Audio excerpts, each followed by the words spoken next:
कल mummy papa आ रहे तो तो कुछ दिन के लिए मेरे से डर के रह लेना। मेरे से नहीं होगा।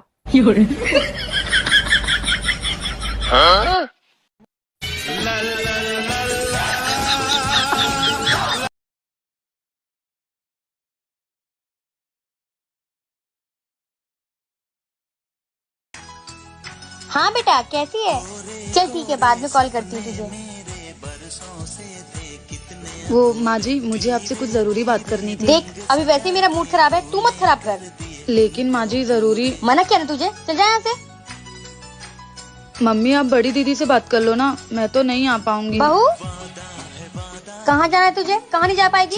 माँ जी वो मेरे पापा की तबीयत खराब है, तो मम्मी कह रही थी कि वो हॉस्पिटल में ही दिन भर रहती हैं, घर का काम नहीं हो पाता है, तो कह रही थी कि मैं 10 दिन के लिए आ जाऊँ। तो तूने ये बात मुझे पहले क्यों नहीं बताई? माँ जी बताने की तो बहुत कोशिश की, पर आपने मेरी सुनी ही नहीं। अरे तो ठीक से बोलना चाहिए ना, बात करनी ये क्या लगा रखी थी? माँ जी आप उसके आगे बोलने ही नहीं दे रही थी। चुप कर तू। अगर जाना है तुझे तो जा जाके पैकिंग कर। हाँ क्या माँ जी सच में?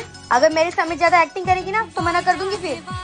थैंक यू माँ जी, मुझे तो लगा था आप मुझे नहीं जाने देंगी, आप बहुत गुस्से वाली छोड़, हैं। मुझे ये सब मुझे पसंद नहीं है। अगर ससुराल में माँ जैसी सास मिल जाए तो ससुराल भी मायका जैसा लगता।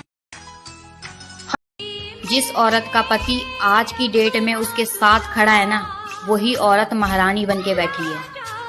और जिसका पति उसके साथ नहीं है तो उस औरत से पूछो कि वो कैसे जीती है। या तो वो अपने बच्चों की खुशी के लिए जीती है, या तो अपने माँ बाप की इज्जत के लिए जीती है। और उस जीना को जीना नहीं कहते, उस जीना को घुट घुट के जीना कहते हैं। और घुट घुट के जीना किसे कहते हैं, ये उस औरत से पूछो जो इस वक्त इस सिचुएशन में बैठी हो। आपको पता है 2025 में भी ना मैं झाड़ू लगाऊंगी, पोछा लगाऊंगी, बर्तन धोऊंगी, खाना बनाऊंगी, सबके ताने सुनूंगी, पति को नखरे दिखाऊंगी, क्योंकि साल बदल रहा है, घर वाले तो वही है ना। आपको पता है 2025 में। बहू जी माँ जी। अगर ओढ़ने के लिए कपड़ा कम पड़ गया हो तो मैं मंगा दूं तुम्हारे लिए। क्यों माँ जी? तुम क्या अपने घर में 1 मीटर का घूंघट लिए घूम रही हो? मैंने सोचा मेरे घर में बहू आ जाएगी तो घर की रौनक बढ़ जाएगी, लेकिन तुम तो घूंघट से ही नहीं निकल रही हो। वो माँ जी मेरी मम्मी ने कहा था कि ससुराल में घूंघट डाल के ही घूमना। तुम्हारी माँ ने कुछ सोच के ही बोला होगा, लेकिन हमारे घर में ये घूंघट उंघट नहीं चलता। ठीक है माँ जी। अब मैं चांद जैसी बहू लेके आई हूँ तो मैं पूरे घर में चमकता हुआ देखना चाहती हूँ। माँ जी मैंने सोचा था मेरी सास बहुत खड़ूस होगी, पर आप तो मेरी माँ से भी प्यारी हो।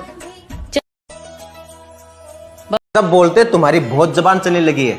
मेरी जुबान चलना सबको दिखाई देती है, पर मेरे से कौन कैसे बात कर रहा है, क्या बोल रहा है, ये किसी को दिखाई नहीं देता। अरे इतनी प्रॉब्लम है तो छोड़ दो ना मुझे, चले जाओ अपने घर।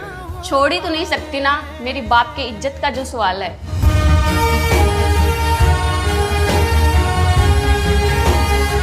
अरे इतनी प्रॉब्लम है तो छोड़ दो ना मुझे। अरे इतनी प्रॉब्लम है तो छोड़ दो ना मुझे, चले जाओ अपने घर।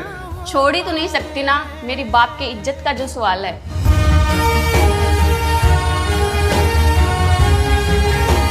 अगर तुम इतनी सर्वगुण संपन्न हो तो मेरे रिश्तेदार हमेशा तुम्हारी बुराई क्यों करते हैं? कहने दो जो बकवास करते हैं। What? कहने दो जो बकवास करते हैं, हमेशा खाली बर्तन ही आवाज करते हैं।